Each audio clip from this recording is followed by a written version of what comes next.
안녕하세요, 피라냐입니다.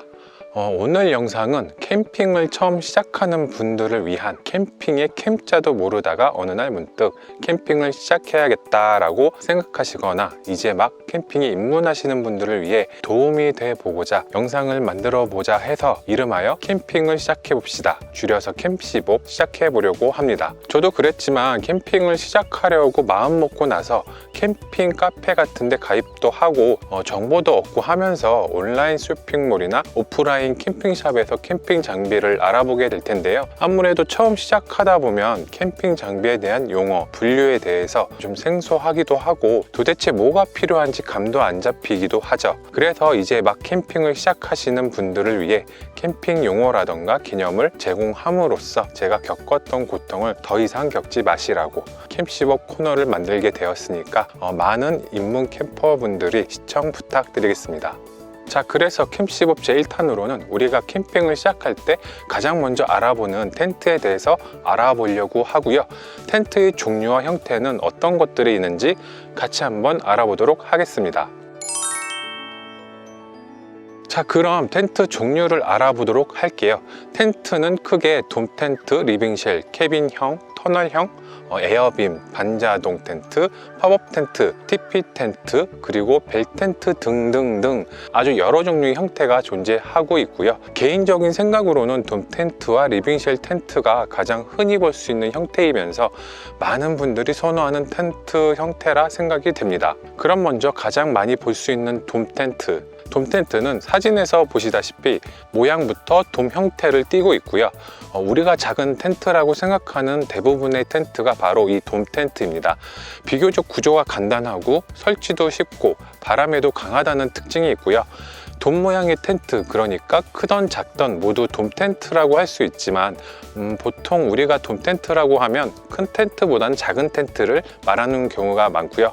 그 이유는 한여름 또는 따뜻한 봄, 가을에는 텐트 내부가 굉장히 더워서 낮에는 타프나 쉘터에서 생활을 하고 텐트에서는 잠만 자기 때문에 텐트가 굳이 클 필요가 없기 때문이기도 하죠. 여기서 잠깐 타프는 뭐고 쉘터는 뭐예요? 하시는 분들 계실 텐데요. 간단히 말씀드리면 타프는 그늘막 요거고요. 쉘터는 요거입니다.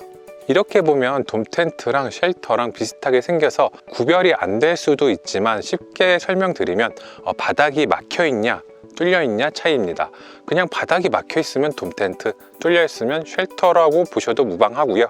쉘터를 이용할 때는 생활 공간 및 주방 등으로 이용하기 위해 사용하는 경우도 있지만 돔 텐트 대용으로 사용할 수도 있습니다.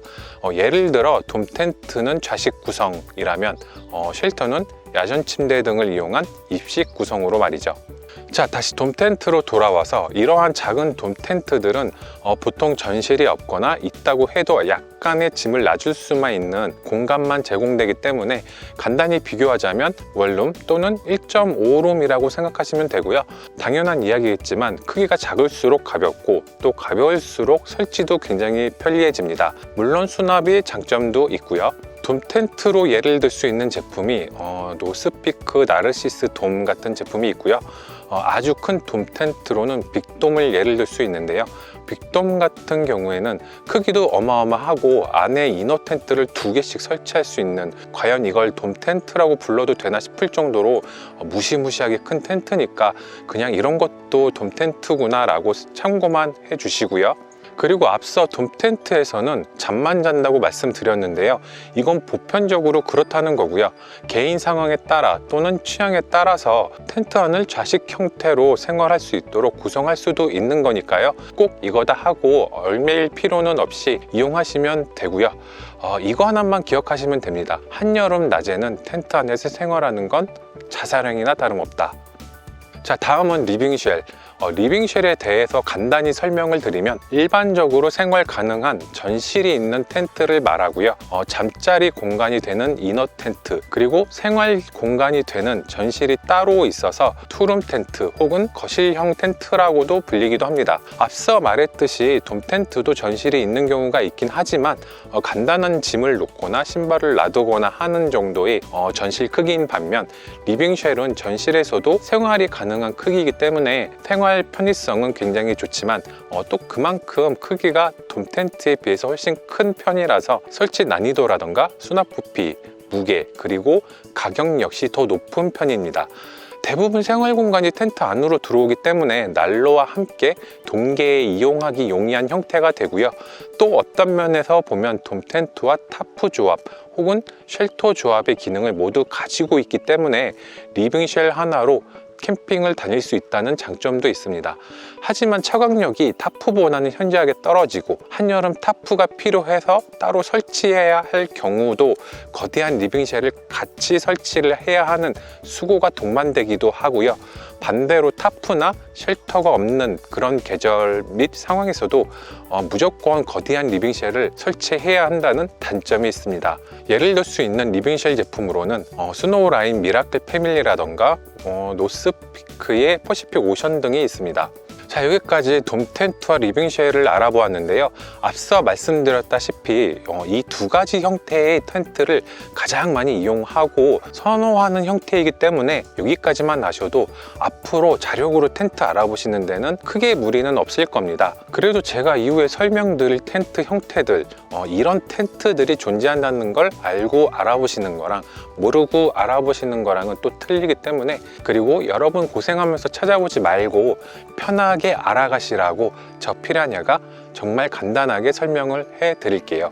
먼저 캐빈형 텐트, 여기 사진에 보시는 것처럼 조립식 건물 비슷하게 지붕이 각진 형태가 바로 캐빈형 텐트이고요. 폴대를 휘어서 설치되는 돔 텐트 폴대와 다르게 일자 폴대만을 이용해서 지붕을 만들고 기둥을 세우는 형태라 공간 활용이 좋다는 장점이 있습니다. 하지만 폴대 조립이 완성되기까지 자립이 힘들어서 1인 설치가 힘든 경우가 종종 있고요. 아무래도 각진 형태를 갖고 있다 보니까 돔 텐트나 리빙쉘에 비해 강풍에도 약하다는 약점이 있습니다. 같은 크기의 리빙쉘에 비하면 수납 부피와 무게가 훨씬 무겁다는 단점이 있어서 최근에는 자주 보기 힘든 텐트 형태이기도 합니다. 캐빈형 텐트로 예를 들 수 있는 제품으로는 듀랑고 캐빈 정도가 있고요. 최근에 캐빈 형태라고 하면 잠시 뒤에 설명드릴 반자동 텐트로도 많이 출시가 되고 있다는 점 참고해 주시면 될 것 같고요. 다음은 터널형 텐트. 터널형은 말 그대로 터널처럼 앞뒤로 길게 뻗은 텐트 형태이고요. 리빙쉘과 비슷하게 투룸 형태의 텐트가 대부분입니다. 같은 부피의 리빙쉘에 비해서 조금 더 가볍다는 장점이 있긴 하지만 설치 시 폴대만으로 자립이 안 되기 때문에 팩다운이 필수로 요구되고요. 설치 시 팩을 앞뒤로 먼저 고정시킨 후에 설치를 해야 합니다. 터널형은 구조가 간단하지만 팩다운이 곤란한 장소에서는 난이도가 급상승하고요. 앞뒤로 팩을 받고 설치를 시작해야 하는 특징 때문에 작은 사이트에서 설치 시 곤란한 경우가 생길 수 있으며 설치 후 텐트 위치 이동하기가 다른 텐트에 비해 힘들다는 단점도 있습니다. 일반적으로 터널형이 리빙쉘에 비해 천정이 낮다는 특징이 있지만 최근 들어서 터널형이지만 전고가 높은 텐트들도 속속 출시되고 있다는 거 참고하시면 좋을 것 같고요. 터널형으로 예를 들 수 있는 제품으로는 미니멀웍스 보니아또나 V하우스 정도가 있겠네요.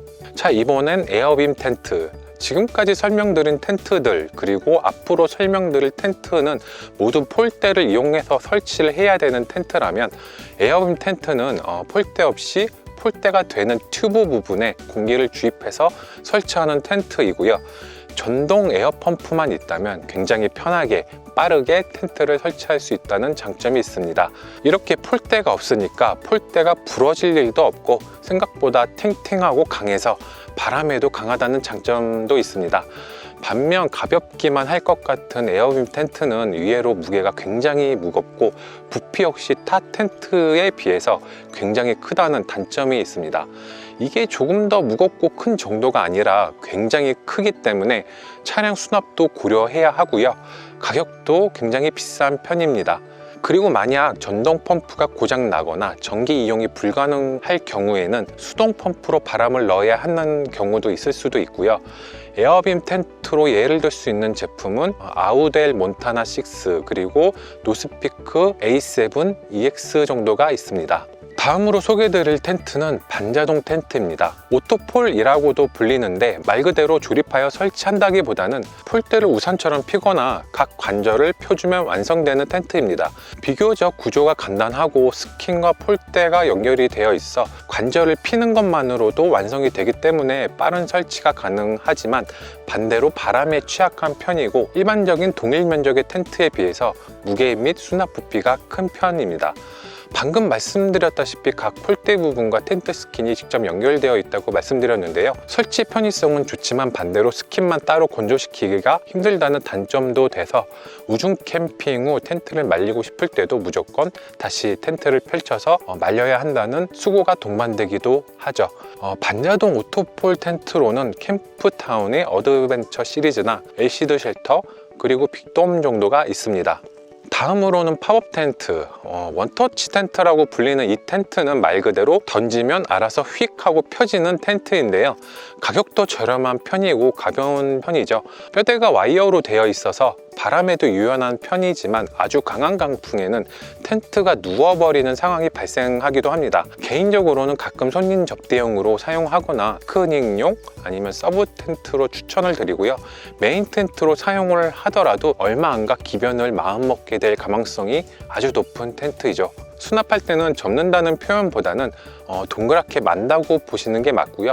패킹을 해놓으면 굉장히 넓적한 원반 형태가 되고 이러한 패킹 형태 때문에 간혹 차량 트렁크 수납에 애로사항이 꼽히올 수도 있습니다. 예를 들 수 있는 제품으로는 코베아 와우 텐트나 자칼 블라팝 텐트 정도가 있는데요. 자칼 블라팝의 경우 폴대가 1개 들어가는 제품이니까 참고하시면 되겠습니다. 다음으로 설명드릴 텐트는 TP 텐트와 벨 텐트. 먼저 인디언 텐트라고도 불리는 TP 텐트는 폴대 하나만 세워서 설치되는 텐트이고요. 정중앙에 폴대 1개만 들어가기 때문에 설치가 굉장히 쉬울 거라고 오해하시기도 하는데 구조는 굉장히 심플하지만 바닥 쪽에 팩을 전부 박아야 하기 때문에 팩 박는 거 싫어하신다면 가장 먼저 피해야 할 텐트입니다. 삼각형 원뿔 구조이기 때문에 바람이 굉장히 강하고요. 천정이 높아서 쾌적한 느낌이 들지만 벽이 비스듬해서 죽는 공간이 많고요. 바닥 역시 원형 구조라서 공간 활용이 별로인데 여기에 또 가운데 폴대가 떡하니 위치해 있어서 장비 배치에 많은 제약이 발생할 수 있습니다. 물론 A형 폴대를 이용해서 어느 정도 공간을 도모할 수 있지만 태생상 벽이 죽는 건 피할 수 없고요. 이러한 죽는 공간이 단점 때문에 대형 TP를 이용하는 경우가 많고 동계 장박에 많이 볼 수 있는 텐트입니다. 그리고 TP 텐트와 비슷하게 생긴 벨 텐트가 있는데요. 벨 텐트의 경우 입구 쪽에 폴대가 사용되며 TP 텐트의 단점인 경사진 벽면을 약간이나마 직각으로 사용할 수 있어 공간 활용에 조금 더 좋게 만든 형태입니다. 예를 들 수 있는 제품으로는 TP 텐트의 경우 웨스턴 소울 벨 텐트에는 노르디스크 아스가르드 정도가 있습니다. 자, 지금까지 이렇게 여러 가지 텐트의 종류를 알아보았는데요. 기본적인 형태 말고 특수한 목적 또는 형태를 가진 텐트들도 있습니다. 산악용 또는 팩패킹으로 사용하는 알파인 텐트, 차에 올려서 사용하는 루프탑 텐트, 그리고 어닝 텐트들도 있는데요. 이건 정말 간단하게 정말 심플하게 설명을 잠깐 해드리면 알파인 텐트 경우 극악한 환경에서 사용되는 산악용 텐트이고 그렇다 보니 오캠용 텐트보다는 성능 면에서 더 나은 성능을 보여주고 있습니다. 무게 역시 가볍고 크기도 아주 작은 형태를 보여주고 있으나 가격이 굉장히 고가라는 단점이 있고요. 알파인 텐트를 미니멀 텐트로 이용하는 경우도 종종 있으니까 참고하시면 될 것 같고요. 루프탑 텐트의 경우 제가 사용하는 텐트이고 차량 또는 카고 트레일러 위에 설치해서 사용하는 텐트입니다. 루프탑의 장단점은 제가 이전에 올려놓은 영상 참고하시면 되겠고요. 어닝 텐트의 경우 차량 또는 카라반 등에 부착되어있는 그 어닝에 스크린을 연결하여 만드는 텐트입니다. 일단 어닝도 가격 면에서 결코 저렴한 편은 아니기 때문에 그리고 항상 차량에 설치되어 있어야 된다는 특성상 개인적으로 첫 캠핑 때부터 어닝을 구입하는 걸 추천을 해드리진 않고요. 어느 정도 캠핑을 하시다가 추후 자신의 취향을 정확히 파악했을 때 그때 고려해 보시는 것을 추천드립니다. 자, 지금까지 이렇게 여러 가지 텐트의 종류를 알아보았는데요. 근래에 들어서는 각 텐트의 장점을 합쳐놓은 텐트가 나오기도 하고요.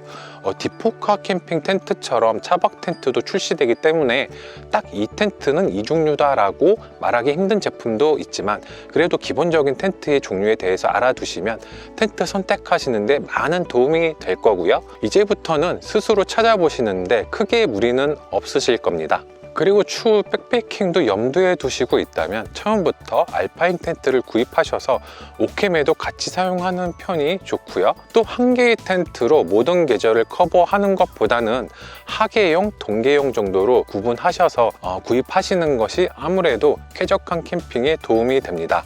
실제로도 텐트를 하나보다는 2개 이상 소유하고 상황에 따라 이용하시는 캠퍼분들이 더 많다는 거 참고해 주시고요. 한 가지 더 팁을 드리면, 텐트 구입하실 때는 저렴한 것도 좋지만 적당히 대중성 있는 걸 구입하시는 게 좋습니다.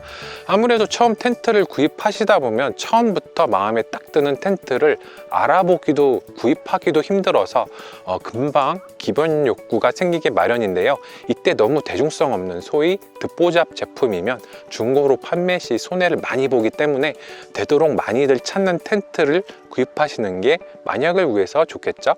캠핑 장비라는 게 이렇게 사용해야 한다는 정답은 없습니다. 텐트를 쉘터로 쓰던 타프를 반만 쳐서 윈드 브레이커로 사용을 하던 자신이 원하는 대로 사용하는 게 정답이고요. 자신이 마음에 드는 제품이, 그리고 내가 편하게 이용할 수 있는 장비가 제일 좋은 장비입니다. 자, 그럼 이제 영상 여기서 마치도록 하겠습니다. 다음 영상에서는 텐트 고르실 때 알아두시면 더 도움이 되는 정보로 다시 돌아올 예정이고요. 오늘 영상이 도움이 되셨거나 마음에 드셨다면 좋아요 부탁드리겠습니다. 오늘도 좋은 하루 되시고요. 다음 영상에서 다시 뵙겠습니다.